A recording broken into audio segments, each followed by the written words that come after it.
राधे राधे।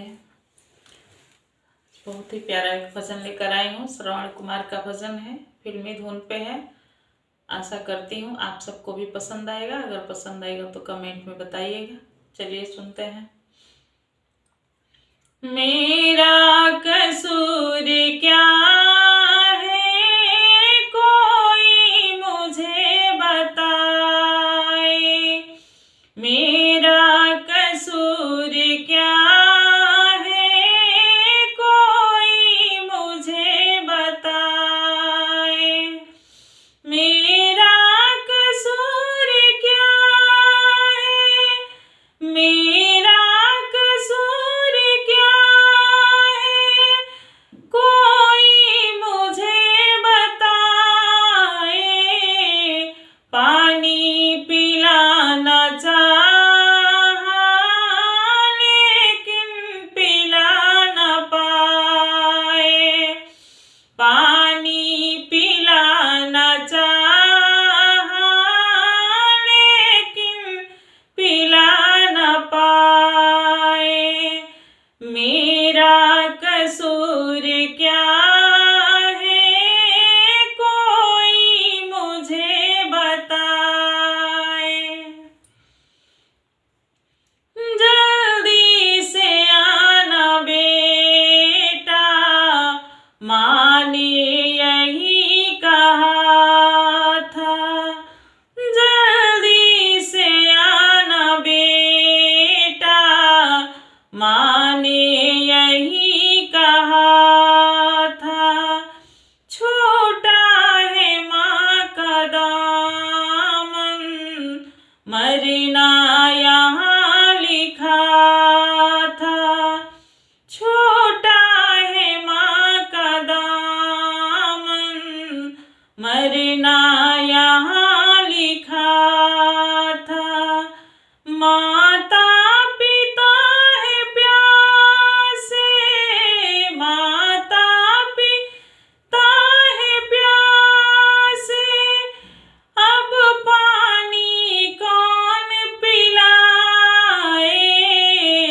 मेरा कसूर क्या है, कोई मुझे बताए। मेरा कसूर क्या है, कोई मुझे बताए। सुनकर श्रवण की वाणी, दशरथ समीप आए। सुनकर श्रवण की वाणी, दशरथ समीप आए। धोखा धोखा हुआ है मुझे से, कुछ ना समझ में आए। धोखा हुआ है मुझे से, कुछ ना समझ में आए। मृग जान सर चलाया,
मेरा कसूर क्या